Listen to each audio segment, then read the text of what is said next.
बातम्या अतिशय वेगवान स्वरूपात सुरुवात करूयात। विधान भवनामध्ये सत्ताधारी आणि विरोधकांनी विधिमंडळाच्या पायऱ्यांवर घोषणाबाजी केली। किस्सा खुर्सी का असं म्हणत उद्धव ठाकरेंचा फोटो लावत त्यांनी घोषणाबाजी केलेली आहे, तर विरोधकांनी बजेटवरून सत्ताधाऱ्यांविरोधात घोषणाबाजी केली।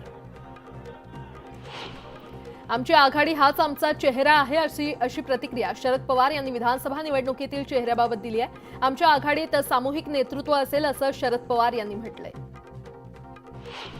मोदींनी सभा घेतल्या तिथे महाविकास आघाडीचा विजय झाला। मोदींनी विधानसभेला देखील सभा घ्याव्यात, महाविकास आघाडीला फायदा होईल असा टोला शरद पवार यांनी मोदींना लगावलेला आहे। लोकसभेची मानसिकता विधानसभेला देखील कायम राहील असा विश्वास देखील शरद पवार यांनी व्यक्त केलाय। लोकसभा निवडणुकीचा धसका घेऊन कालचा अर्थसंकल्प मांडला अशी प्रतिक्रिया शरद पवार यांनी दिलेली आहे। बजेटमध्ये प्रत्यक्षात न येणाऱ्या गोष्टी आहेत।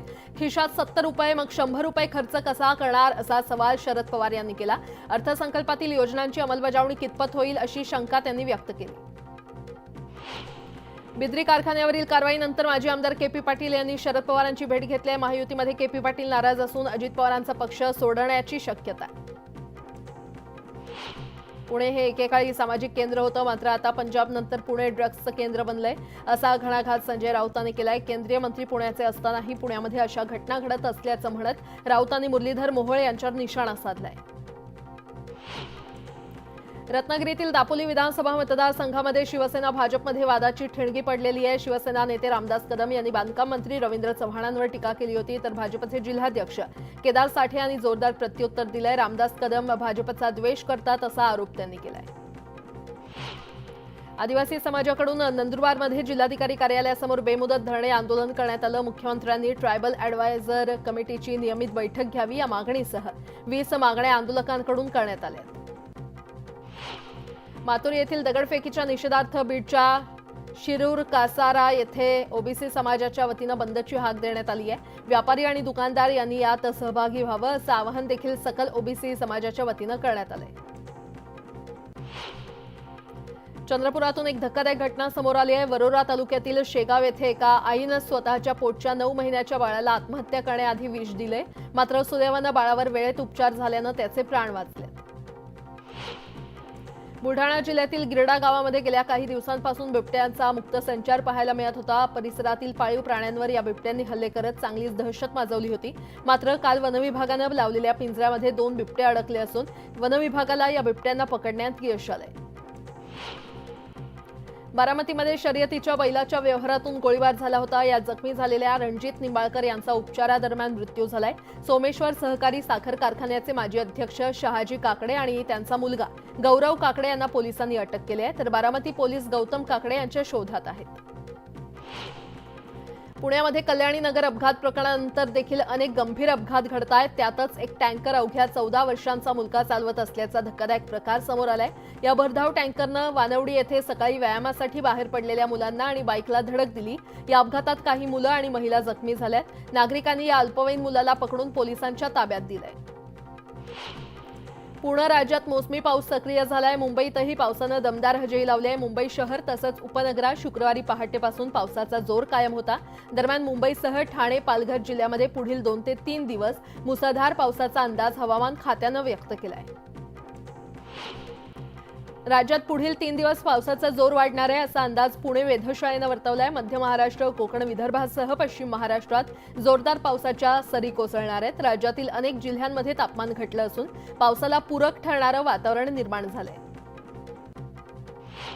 कोल्हापूर जिल्ह्यामध्ये पावसाचा जोर वाढलाय। पश्चिम घाट माथ्यावर झालेल्या मुसळधार पावसामुळे राजाराम बंधारा पहिल्यांदाच पाण्याखाली गेलाय, त्यामुळे तेथील वाहतूक बंद होण्याच्या मार्गावर आहे।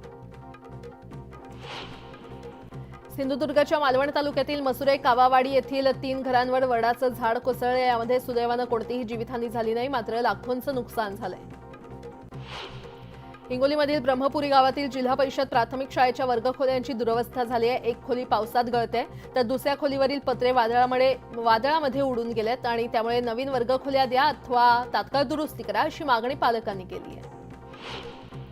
वाशिमच्या कारंजा कृषी उत्पन्न बाजार समितीमध्ये हरभऱ्याच्या दरात 300 रुपयांची घसरण झालेली आहे आणि त्यामुळे हरभऱ्याला किमान 5,505 रुपये तर कमाल 6,400 रुपये प्रति क्विंटलचा दर मिळतोय।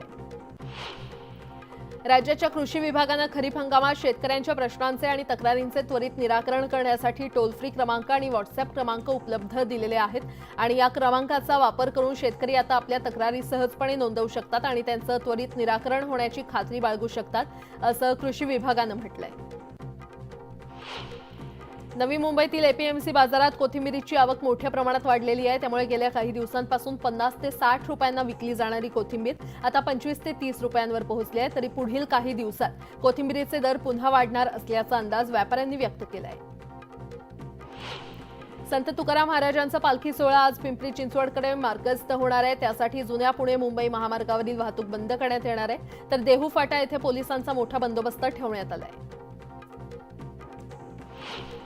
संत ज्ञानेश्वर महाराजांची पालखी आज आळंदीमधून पंढरपूरकडे प्रस्थान करणार असल्यानं वारकरी मोठ्या संख्येनं दाखल होण्यास सुरुवात झाली आहे. तर इंद्रायणी घाट भाविकांच्या गर्दीनं फुलून गेल्याचं पाहायला मिळतंय. आज आळंदीमध्ये संत ज्ञानेश्वरांच्या पालखीचं प्रस्थान पार पडणार आहे. भालगुडी गावातील दिंडी सावळ्या विठुरायाच्या भेटीसाठी आळंदीकडे मार्गस्थ झाली आहे. रामकृष्ण हरीच्या गजरात वारकरी आळंदीमध्ये दाखल होऊ लागले. आषाढी यात्रेनिमित्त विठू नामाचा जयघोष करत पंढरपूरला जाणाऱ्या भाविक प्रवाशांसाठी एसटीनं यात्रा काळात पनवेल बस स्थानकातून 12 ते 15 बसेस सोडण्याचं नियोजन केलंय. तर ज्या गावातून 40 पेक्षा अधिक भाविक प्रवाशांनी मागणी केल्यास त्यांना थेट त्यांच्या गावापासून पंढरपूरला जाणारी बस उपलब्ध होणार आहे.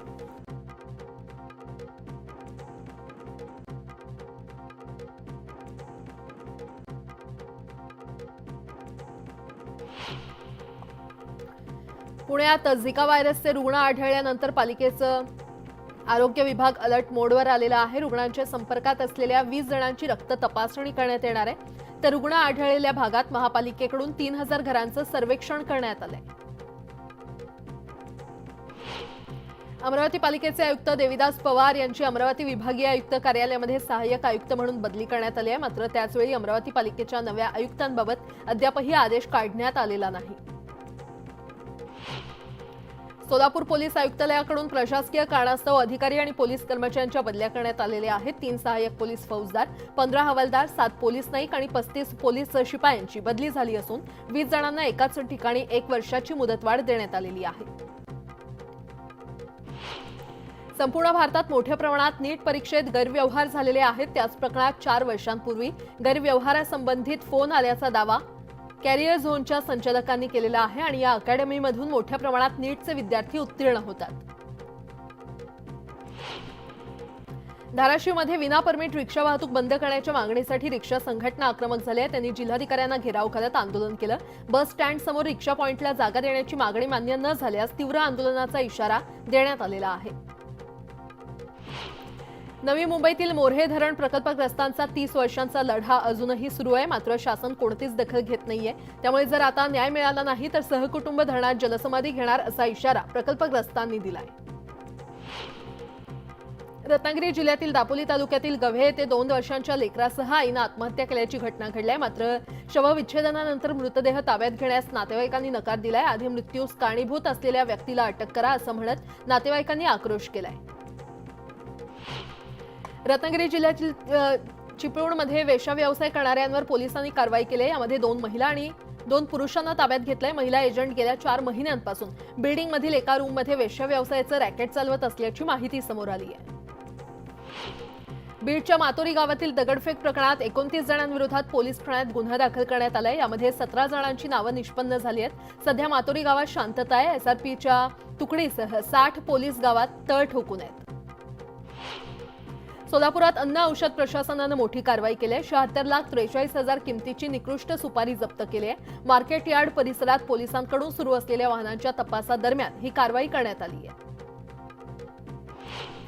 अकोल्यातील मलकापूर जवळील महामार्गावरील पुलावर भीषण अपघात झालाय. या अपघातात प्रवासी वाहतूक करणाऱ्या गाडीच्या चालकाचा जागीच मृत्यू झालाय. पनवेलमधील टेंबोडे गावाजवळ कळंबोली वाहतूक शाखेचे पोलीस कॉन्स्टेबल अरुण कर्ले आणि त्यांच्या पत्नीचा अपघात झालाय. वळण घेत असताना समोरून येणाऱ्या डंपरनं जोरदार धडक दिल्यानं दोघेही रस्त्यावर पडले. दोघांनाही जखमी अवस्थेत उपचारासाठी रुग्णालयात दाखल केलं. मात्र उपचाराआधीच पोलीस कॉन्स्टेबल अरुण कर्ले यांचा मृत्यू झाला. तर जखमी पत्नीवर उपचार सुरू आहेत. नागपुरातील लकडगंज भागात भीषण अपघात झालेला आहे. महिला कार चालकानं दुचाकीवरून जाणाऱ्या एका ज्येष्ठ नागरिकाला धडक दिली. अपघातात दुचाकीचा चुराडा झाला असून ज्येष्ठ नागरिक गंभीर जखमी झाले असून त्यांच्यावर उपचार सुरू आहेत. पालखी सोहळ्यासाठी देहू आणि आळंदीमध्ये लाखोंच्या संख्येनं भाविक दाखल झाले आहेत. धर्मशाळा सेवाभावी संस्थांकडून वारकऱ्यांच्या जेवणासाठी पत्रावळी बनवण्याच्या कामाला वेग आलाय. प्रियंका पत्रावळी कारखान्यामध्ये महिला कामगारांची लगबग सुरू आहे. अमरनाथ मंदिराच्या यात्रेला सुरुवात झाली आहे. जम्मू काश्मीरच्या गंदरबल जिल्ह्यातील बाल्टाल बेस कॅम्पमधून भाविक दर्शनासाठी रवाना झाले. पाकिस्तानमध्ये उष्णतेचा कहर सुरू असून एकट्या कराची शहरात गेल्या 4 दिवसात तब्बल 450 जणांचा मृत्यू झालाय. दर शेकडो लोकांवर रुग्णालयामध्ये उपचार सुरू आहेत. चीनचं मिशन मून फत्ते झालंय. 1 जूनला पृथ्वीच्या पृष्ठभागावर पाठवलेलं चीनचं चांगाई 6 अंतराळ यान चंद्राच्या पृष्ठभागावरील नमुने घेऊन पृथ्वीवर परतलेलं आहे. अभिनेत्री हिना खान ब्रेस्ट कॅन्सरशी झुंज देते. तिचा कर्करोग हा 3ऱ्या टप्प्यात असल्याची माहिती स्वतः हिना खाननं सोशल मीडियावर चाहत्यांसोबत शेअर केली आहे. बॉलिवूड अभिनेत्री श्रद्धा कपूरनं इंस्टाग्रामवर 90 मिलियन फॉलोअर्सचा टप्पा गाठलेला आहे. श्रद्धानं फॉलोअर्समध्ये दीपिका पदुकोण आणि आलिया भट्टला देखील मागे टाकलंय.